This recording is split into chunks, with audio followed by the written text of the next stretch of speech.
This channel does not promote any violent, harmful, or illegal activities. All content provided by this channel is meant for an educational purpose only.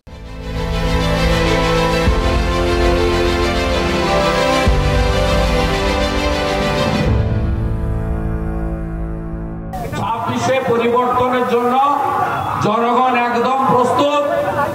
পদ্মফুল প্রতীক আর নেতা নরেন্দ্র দামোদর দাস মোদী, মাঝখানে আর কিছু দেখার দরকার নেই।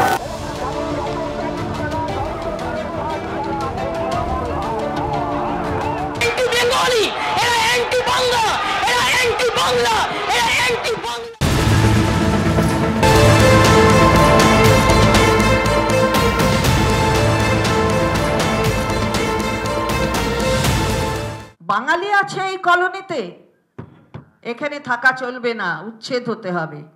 কেটে দাও লাইন, ইলেকট্রিকের লাইন।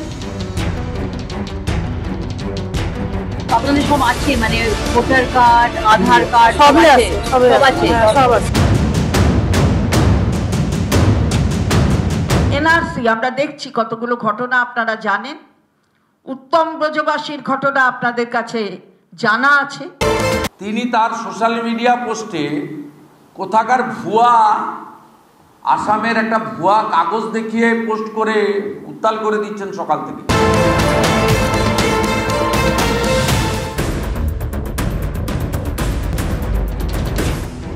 বাঙালি ভাষা বললে সে নাকি বিদেশি হয়ে গেল। এ কোন ভারতীয় মুখ্যমন্ত্রী আসামে? যদি ঘৰত তুমি বঙালী ভাষাত কথা পাতা, তুমি পঞ্জীয়নত অসমীয়া ভাষাত কথা পাতা বুলি মিছা তথ্য কিয় দিবা? ই কি বুজাব যে তাৰমানে অসমত ইমান বাংলাদেশী সোমালে, গন্তি কৰিব আমাক সুবিধাই দিয়া হ'ব। বাংলা ভাষা বলাটাই এত বড় অপরাধ। প্রতিবাদ করছেন কে? মমতা বন্দ্যোপাধ্যায় ছাড়া আবার কে?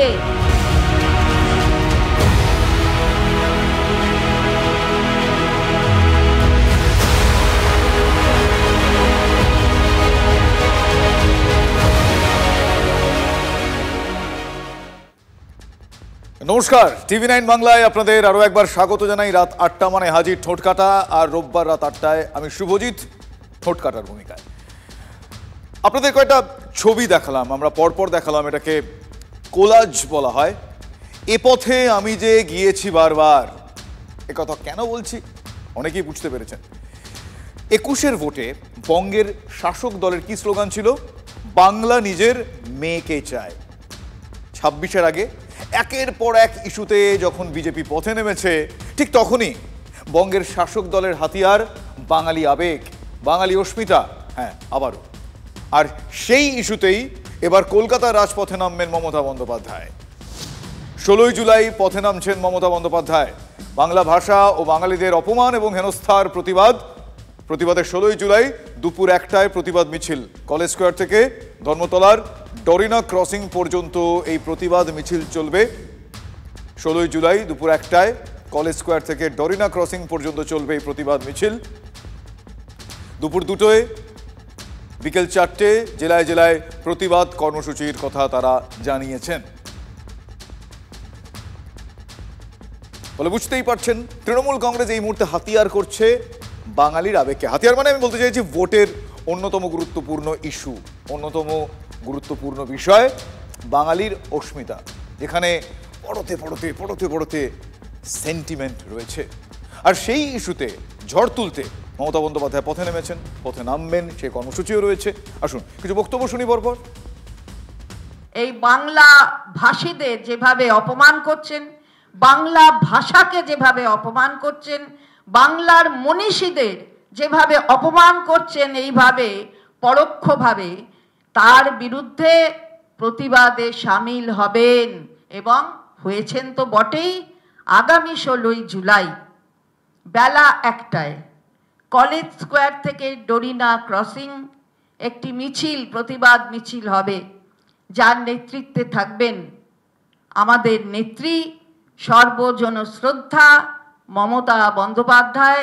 তার প্রতিবাদের কণ্ঠস্বর নিয়ে তিনি সেখানে থাকবেন, সেই মিছিলকে নেতৃত্ব দেবেন। আসন্ন ২১শে জুলাই আপনারা জানেন তৃণমূলের শহীদ স্মরণ তার আগে 18ই জুলাই বাংলায় আসছেন প্রধানমন্ত্রী নরেন্দ্র মোদী। 18 তারিখে দুদিন আগে রাজপথে নামছেন তৃণমূল সুপ্রিমো। আগামী 16ই জুলাই প্রতিবাদের আর এক নাম আপনারা দেখবেন মিছিলের মাধ্যমে। কলকাতা শহরে তো হবেই নেত্রীর নেতৃত্বে, এবং তারপরে সারা বাংলায়ও সেই প্রতিবাদ সংগঠিত হবে। না, উদ্দেশ্য তো একটাই, যখনই মমতা বন্দ্যোপাধ্যায় বিপদে পড়েন বাঙালি মন্ত্র জপ করেন। বাঙালিকে বেশি দিন বোকা বানিয়ে রাখা যাবে না। দেখেছেন তো যমুনানগর, দেখেছেন তো সেখানে আজকে আমাদের একটি টিম গিয়েছিল। এবারে 5 দিন 6 দিন হলো যে হঠাৎ করে কিছু বিজলি দপ্তরের লোক আর কিছু আমাদের বিটের পুলিশ ওরা হঠাৎ করে এলো, বিজলি কেটে নিয়ে চলে গেল। দিল্লির বাঙালি আছে এই কলোনিতে, এখানে থাকা চলবে না, উচ্ছেদ হতে হবে। কেটে দাও লাইন, ইলেকট্রিকের লাইন। काट रहे हैं, आपको नोटिस मिला? नहीं, कुछ नहीं नोटिस मिला। लेकिन आगे काट दिया पूरा। पुलिस वाला भी कोर्ट का ही नाम ले रहा है, बिजली वाला भी कोर्ट का ही नाम ले रहा है। কেটে দাও জলের লাইন। আমার সচিত্র পরিচয় পত্র আছে, দেখাচ্ছেন তারা। ভোটার কার্ড, আধার কার্ড সব আছে, সব আছে। চলবে না, চলবে না। তুমি বাংলা বলো, তাই তোমাকে উচ্ছেদ করতে হবে এখান থেকে। বাংলার লোকজন বলে জলের লাইন কাটা হয়নি। রোহিঙ্গা মুসলিম যারা আছে, যারা অনুপ্রবেশকারী আছে, তাদেরকে বেরোতে হবে সেখান থেকে। অনুপ্রবেশকারীদের তো থাকার জায়গা ভারতবর্ষ নয়। না বাংলাদেশি না, বেঙ্গলি, আমরা বিলকুল একদম কুচবিহারি, আমরা রাজবংশী বলা চলে। যত রকমের প্রক্রিয়া সেগুলো চালু হয়ে গেছে। এটা বুঝি রাজধানীর কাজ? এই ভারতবর্ষের রাজধানী, সেই রাজধানীতে এই কাজ হচ্ছে। অনুপ্রবেশকারীদের তাদের নিজের দেশে ফেরত যেতে হবে। ওখানে যারা আছে তাদের নামগুলো দেখলে আপনারা বুঝতে পারবেন কারা আছেন। মমতা বন্দ্যোপাধ্যায় তাদের জন্য গেছেন, ভোট ব্যাংকের জন্য সাগরিকা ঘোষকে পাঠিয়েছেন সেখানে। আসলে রাজনীতির 12 মাস, আবার আপনারা উল্টো করেও বলতে পারেন যে 12 মাসই রাজনীতি। মানে রাজনীতি মানে পলিটিক্স মানে এক্ষেত্রে রাজনৈতিক দল, সেই দলের নেতা কর্মী সদস্য, তাদের রাজনৈতিক এজেন্ডা এবং ভোট দোরগোড়ায় করা নাড়লে তাদের রাজনৈতিক অবস্থান, হ্যাঁ, তার দলের সদস্য হয়ে। আর এই আষাঢ় মাসে নতুন ইস্যু কি? বঙ্গের শাসকের হাতে এনআরসি। আগে মুখ্যমন্ত্রী সুরটা বেঁধে দিয়েছেন, আর সেই পথে হেঁটে চন্দ্রিমা ভট্টাচার্যের মুখে আসছে কোচবিহারের কথা। উত্তম কুমার ব্রজবাসীর পর এবার আরতি ঘোষ। তুফানগঞ্জের আরতি দেবীর বিয়ে হয়েছিল অসমে, কিন্তু নাম অসমের এনআরসি তালিকায় তোলা যায়নি। আসুন এই সংক্রান্ত কিছু বক্তব্য আপনাদের শোনাই, তারপর আরো একটু ইন ডিটেল আছে। আর তাছাড়া আরো খবর আসছে আমাদের কাছে। আরতি গুহ একজন ভদ্রমহিলা, তার বয়স এখন 52 বছর, বাপের বাড়ি কুচবিহারে। সার্টিফিকেট, আমার বাবার 66 সনের ভোটার লিস্ট, আমার বাবা যে চাকরি করতেন সেটার বিয়ে হয়েছে অসমের একজন মানুষের সাথে। গিয়েছিলেন অসমে শ্বশুর বাড়ি, মেয়েরা তো তাই যায়। যেই না দেখা যে বাঙালি অসমে এসছে, বিয়ে হয়েছে, তার এনআরসি থেকে নাম কাটা গেল। ওখানে বলছে তুই বাঙালি, তাহলে নাগরিকতা নেই, এনআরসি করা হলো। এনআরসি অ্যাপিল করলেন, তাও তার একটা নাম কাটা গেল না। তারপরে তাকে এখন বাপের বাড়ি ফিরে আসতে হবে। লেটার সবই দেওয়া হয়েছে, কিন্তু ওনারা বলেছিল যে শর্তটা দিতে হবে, চাকরি যে উনি করে ওনার সেই শর্তটা লাগবে যে উনি হ্যাঁ চাকরি করতেছে। কিন্তু আমি সেই সময় সেটা পাইনি। এসডি অফিসে ওনার কাছে গেছি, দেয়নি, উনি লিখিত দিতে চাননি। না। বিস্ফোরক অভিযোগ কোচবিহারের আরতি দেবীর। বাবার সরকারি চাকরির শংসাপত্র এ রাজ্যের প্রশাসন দেয়নি, আর সেই কারণেই নাম তোলা যায়নি অসমের এনআরসি তালিকায়। তবে রাজ্যের মন্ত্রী তিনি আঙুল তুলছেন অসমের দিকে। শুনুন কি বলছেন তিনি। চলে এসছেন, বিগত কয়েক বছর ধরে থাকছেন বাপের বাড়িতে আতঙ্কে। স্বামী সেখানে, উনি এখানে। আগে ভাগ করলো, বললো মুসলমানদের তাড়াবো, হিন্দুদেরকে রাখবো। তারপর এনআরসি থেকে এখন যখন বলছে বাংলা ভাষা লিখলেই বলবে বিদেশি, তো ধর্মের প্রশ্ন তো নেই।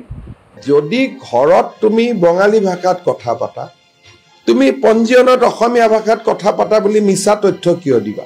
ই কি বুজাব যে তাৰমানে অসমত ইমান বাংলাদেশী সোমালে গন্তি কৰিব আমাক সুবিধাই দিয়া হ'ব? আমরা আসামের মুখ্যমন্ত্রীকে জিজ্ঞাসা করতে চাই, আপনি বিদেশি গুনছেন বুঝি? এইভাবে বিদেশি?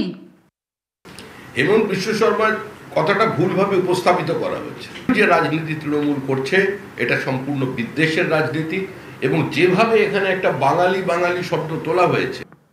এনআরসি করছেন, আপনি সিটিজেনশিপ তৈরি করবেন, আমরা ধিক্কার জানাই। আর তার সাথে সাথে আমরা বলতে চাই এই প্রতিবাদের কণ্ঠস্বর সবসময় আমাদের নেত্রী মমতা বন্দ্যোপাধ্যায় হয়েছেন। বাংলার অস্মিতায় তৃণমূল কংগ্রেস কিছু রেখেছে নাকি? কসবাতে সাউথ কলকাতা ল কলেজে যে ঘটনা ঘটেছে আর যা ভিডিও পাওয়া যাচ্ছে তৃণমূল কংগ্রেসের দৌড়তে, বাংলার অস্মিতা বলে কিছু আছে? ভারতীয় নই যারা বাংলায় কথা বলি? তোমরা সীমান্ত পাহারা দিতে পারছো না। তোমাদের বিএসএফ কে ডিঙিয়ে কখনো কেউ বাংলায় ঢুকছে, কখনো ত্রিপুরায় ঢুকছে, কখনো ওদিকে যাচ্ছে। বাংলার অস্মিতা যদি রাখতে হয় তো তার সবার আগে তো ইউসুফ পাঠানকে গুজরাটে পাঠাতে হবে। সবার আগে পাঠিয়ে ওখানে একজন বাঙালিকে দাঁড় করাতে হবে, দাঁড় করিয়ে তাকে বাঙালিকে নিয়ে সেখানে সাংসদ বানাতে হবে।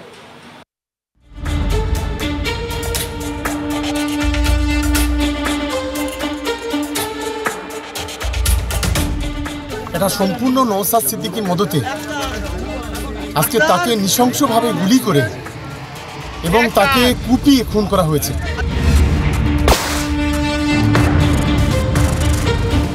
এখানে কারা খুন করেছে আমরা এখন টোটালি আইডেন্টিফাই করতে পারিনি, তবে আমার বিশ্বাস যে আইএসএফ আশ্রিত সমাজ বিরোধীদের ঘটনা। আমি জানি যে মাননীয় বিধায়ক শওকত মোল্লা বলেছেন এবং তিনি একটা গুরুতর অভিযোগ করেছেন যে আইএসএফ এর হাতেই এই হত্যাটা হয়েছে। আমরা আননোন এফআইআর করেছি, কিন্তু আমার যেটুকু মনে হয়েছে যে আইএসএফ আশ্রিত সমাজ বিরোধীরা এই ঘটনা ঘটিয়েছে। এখন শওকত মোল্লা সাহেব রাজনীতি করছেন, তিনি আইএসএফ কে আমাদেরকে দেখে দেওয়ার চেষ্টা করছে। ওই অঞ্চলেই তো একমাত্র আইএসএফ কে আমরা জানি তারা এই হিংসাত্মক ঘটনা ঘটায়। আমরা পরিষ্কার করে বলছি, আইএসএফ এর এই গুন্ডামির রাজনীতি, আইএসএফ এর এই খুনের রাজনীতি বাংলার মানুষ, ভাঙড়ের মানুষ ভালো চোখে যে নেয়নি তার প্রমাণ গত লোকসভার নির্বাচন। তা তো বটেই, বুধের পিণ্ডি বুধে ঘাড়ে চাপানোর চেষ্টা করবেই এরা। বিজেপি নেই বলে ওরা আইএসএফ কে দায়ী করছে।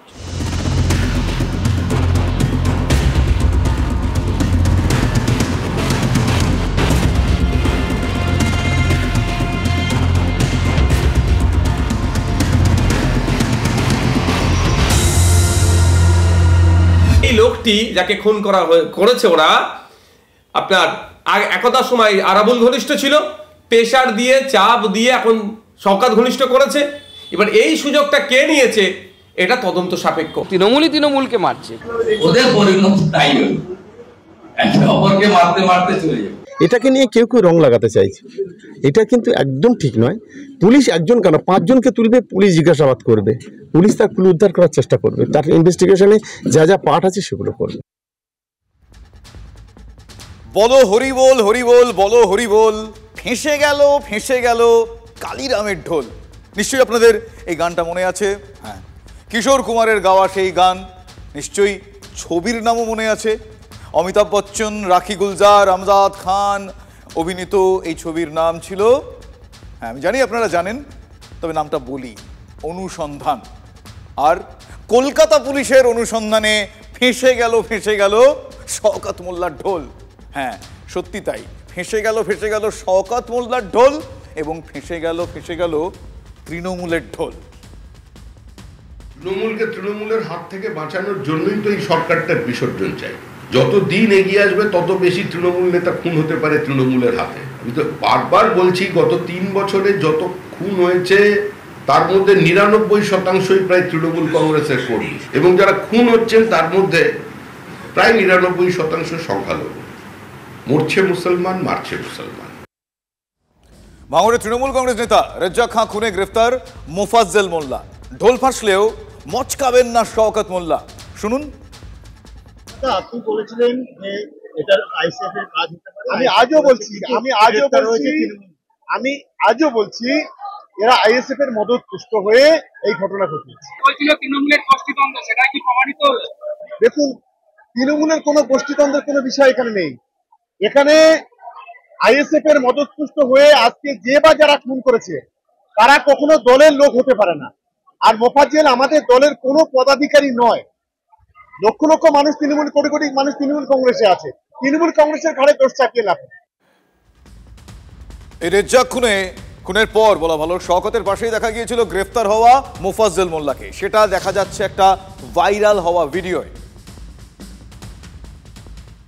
গুলি করে ওকে খুন করেছে, বেশ কয়েকটা গুলি করেছে, গুলিতে ঝাঁঝরা করে দিয়েছে ওকে। এখনো পর্যন্ত আমি অতটা দেখিনি, আমি নিজেই মানে খুব বিভৎস অবস্থা, মানে খুব সাংঘাতিক অবস্থায় বলতে পারছি না।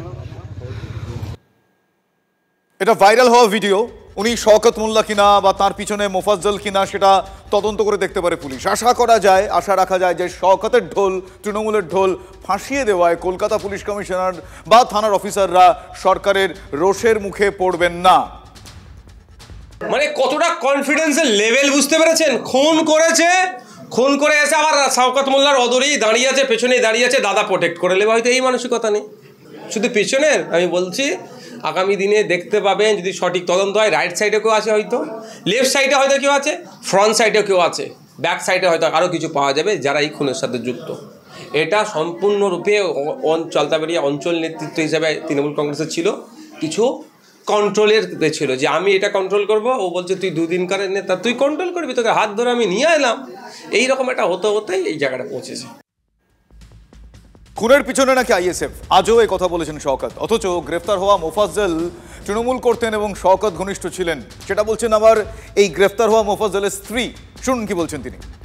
এমনি ফোন করে ডেকেছিল, ডেকে চলো বড়াও ডেকেছে বলে গেল। কবে ডেকেছিল?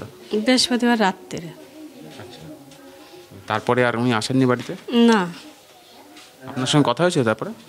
না। তো যেদিন খুন হয় যে রেজ্জাক, সেদিন আপনার স্বামী কোথায় ছিল? মিটিংয়ে ছিল। কোন মিটিংয়ে? টিএমসির মিটিংয়ে, কলেজ মাঠে মিটিং হয়েছিল, ওখানে মিটিংয়ে ছিল। কি করতো আপনার স্বামী? আমার স্বামী এমনি টিএমসি বাড়ি করতো। শওকত মোল্লার সঙ্গে কেমন সম্পর্ক ছিল? ও ভালো সম্পর্ক ছিল। কবে থেকে তৃণমূল করে আপনার স্বামী?